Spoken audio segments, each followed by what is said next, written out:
નમસ્કાર ગુજરાત હવામાન સમાચારની અંદર આપનું હાર્દિક સ્વાગત છે। મિત્રો, પૂર્વ ભારતના ભાગની અંદર ચોમાસાની શરૂઆત થઈ ગઈ છે। હવે અખાત્રીજના દિવસો વીત્યા પછી ગુજરાત રાજ્ય અને ભારત દેશની અંદર મહત્વની આગાહી સામે આવી છે।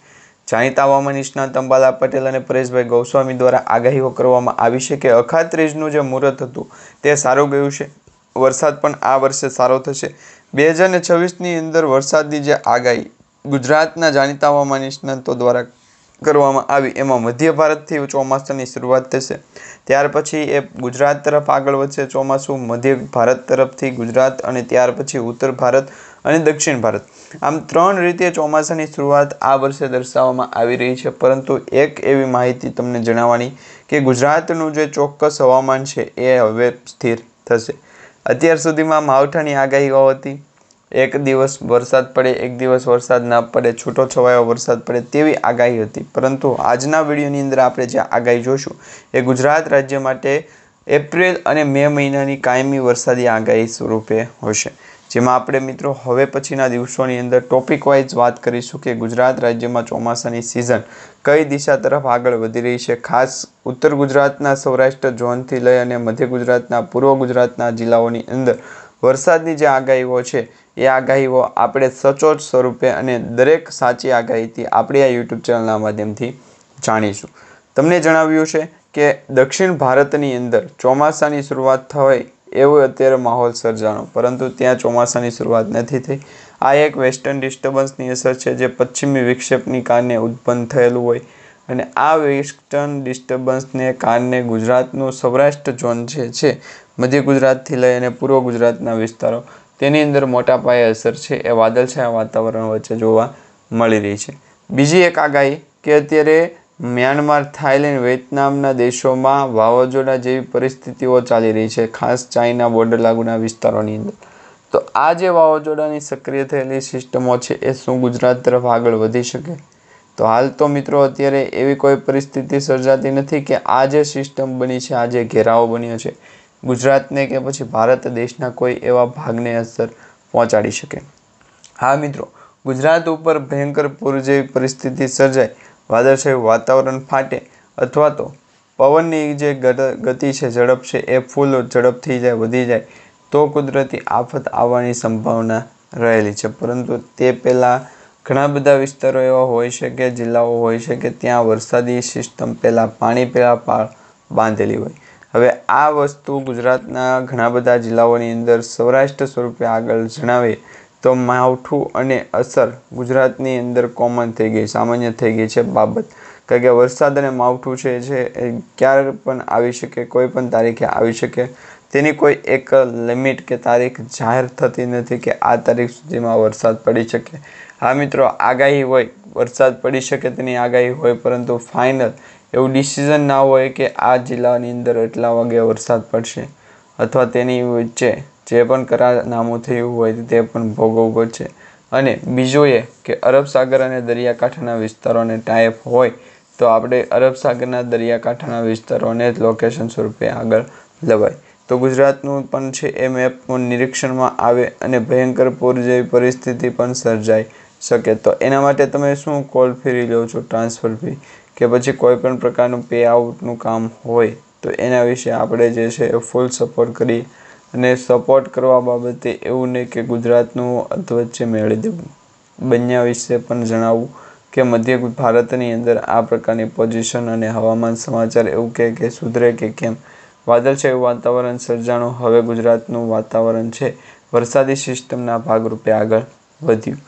તો જો જોવા જઈએ તો અરબ સાગર દરિયાકાંઠાના વિસ્તારોને પણ મહત્ત્વની એવી આગાહી મળી રહી છે કે ગુજરાત ઉપર તેની મોટી અસર છે જોવા મળી શકે। અહીંયા તમે જોઈ શકો છો સેટેલાઇટ ઇમેજના માધ્યમથી જોયું। હવે આપણે ક્લાઉડ ઇમેજના માધ્યમથી જોઈએ કે 29-30 તારીખ સુધીમાં તો ગુજરાતમાં ફરી વખત પૂર જેવી પરિસ્થિતિ સર્જાઈ શકે છે। આજે 20 એપ્રિલ થઈ છે તો 20 એપ્રિલનું બપોર પછીનું હવામાન જોઈએ તો 20 તારીખે પણ બપોર પછી ગુજરાતનું સૌરાષ્ટ્ર ઝોન છે એ વધારે મજબૂત જોવા મળી રહ્યું છે કે દક્ષિણ ગુજરાતનું ઝોન એ પણ તમે અહીંયા સ્ક્રીન ઉપર જોઈ શકો છો અને નીચે કમેન્ટમાં તમે જણાવી શકો છો। હા, પરંતુ મધ્ય ભારતની અંદર જો લો પ્રેશર સિસ્ટમની સક્રિય થયેલી વાતાવરણની અસર છે એ ગુજરાતને અસર પહોંચાડશે તો 1-2 દિવસની અંદર મધ્ય ગુજરાત, દક્ષિણ ગુજરાત અને પૂર્વ ગુજરાતના ભાગોની અંદર વરસાદ છે એ ખાબકશે। હવે આ વરસાદ પડવાને લઈને જે સ્થિતિ દર્શાવવામાં આવી છે, મુખ્યત્વે 2 ભાગ એના દર્શાવવામાં આવ્યા છે, તે પણ આજે જોઈ લઈએ। તે પ્રમાણે જોઈએ તો 2 સિસ્ટમ સક્રિય થતાં ગુજરાતમાં વરસાદ ભૂકા કાઢશે। ભર ઉનાળે આ વિસ્તારોની અંદર માવઠાની આગાહી। મિત્રો, ગુજરાતમાં હાલમાં લોકો બેવડી ઋતુનો અનુભવ કરી રહ્યા છે। એક તરફ આકાશમાંથી સૂર્યનારાયણ અગનગોળા વરસાવી રહ્યા છે, તો બીજી તરફ રાજ્યના 7 જેટલા શહેરોની અંદર તાપમાનનો પારો છે 40 ડિગ્રીને પાર પહોંચી ગયો છે। વાત કરીએ તો બીજી તરફ હવામાન વિભાગે આજથી 3 દિવસ માટે સૌરાષ્ટ્ર ઝોનની અંદર છે વરસાદની આગાહી દર્શાવી છે। તો બીજી તરફ હવામાન વિભાગે આજથી 3 દિવસ માટે સૌરાષ્ટ્ર દક્ષિણ ગુજરાતના જે વિવિધ જિલ્લાઓની અંદર વરસાદ માવઠાની કમોસમી વરસાદની આગાહી દર્શાવી। હવે કાળઝાળ ગરમી અને બફારા વચ્ચે તેમાં પણ કમોસમી વરસાદની આગાહીના પગલે લોકોને ખાસ કરીને ખેડૂતોને ચિંતાનો વધારો થઈ ગયો છે। હવામાન વિભાગે તો આ પ્રમાણેની આગાહી અગાઉ પણ જણાવી હતી। માહિતી IMD ડિપાર્ટમેન્ટ એટલે કે ઇન્ડિયન મેટ્રોલોજી ડિપાર્ટમેન્ટ દ્વારા જે ફોરકાસ્ટની આગાહી હાલમાં જ વેસ્ટર્ન ડિસ્ટર્બન્સ તરીકે જાણીતી અને દક્ષિણ પશ્ચિમી રાજસ્થાનમાં એક સાયક્લોનિક સર્ક્યુલેશન સક્રિય થયું। આ 2 સિસ્ટમ સક્રિય થવાના કારણે આજથી 3 દિવસ અલગ અલગ ગુજરાત રાજ્યની અંદર વિવિધ જિલ્લાઓની અંદર વરસાદી માહોલ છે એ રહેશે। આજ સવારના રાજ્યમાં 8 જિલ્લાઓની વાત કરીએ તો વરસાદ પડી શકે, જેમાં અમરેલી, ભાવનગરની ઉદયપુર, નર્મદા, છોટાઉદેપુર કમોસમી વરસાદ અને આ ઉપરાંત તાપી, ડાંગ, નવસારી અને વલસાડ સાથે સંઘ પ્રદેશ, દમણ અને દાદરનગર હવેલીના વિસ્તારોની અંદર પણ વરસાદની આગાહી રહેલી છે। 20 એપ્રિલની વાત કરીએ એટલે આજની વાત, સૌરાષ્ટ્ર, અમરેલી અને ભાવનગર સહિત દક્ષિણ ગુજરાતની અંદર પણ વરસાદી માવઠું છે એ જોવા મળી શકે। જ્યારે 21 એપ્રિલ અમરેલી અને ભાવનગર સાથે સુરત અને ભરૂચમાં કમોસમી વરસાદ વરસી શકે। માવઠાની આ આગાહી વચ્ચે બીજી બાજુ ગરમીઓ પણ માંજા મૂકી રહી છે। આકરા તાપમાં શેકાતા લોકો પરસેવે રેબઝેબ થઈ રહ્યા છે। ગરમીથી બચવા માટે અમદાવાદ, સુરત અને રાજકોટ જેવા મોટા શહેરોમાં લોકો ટ્રાફિક સિગ્નલ પર છાંયડો ગોતવા જોવા મળી રહ્યા છે। તો શનિવાર, રવિવારની રજાઓમાં ગરમીથી રાહત મળે તે બાબતે નાના બાળકોને લઈને સિનિયર સિટીઝનો વોટર પાર્ક તરફ વળ્યા, જેને કારણે મોટાભાગના વોટર પાર્ક હાઉસફુલ તરફ જોવા મળ્યા।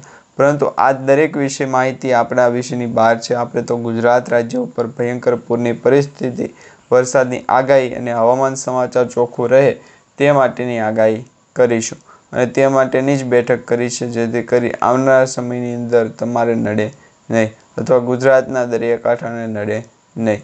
વરસાદી સિસ્ટમ અત્યારે આ પ્રકારની હોય છે। વાતાવરણ સૂનું રહે, સૂકું રહે અને ગુજરાતનું સ્ટેટ ઓફ લેવલ વધે, જેમાં તમે જો સારું પરફોર્મન્સ કરો તો તમને પણ ઇનામ આપવામાં આવશે।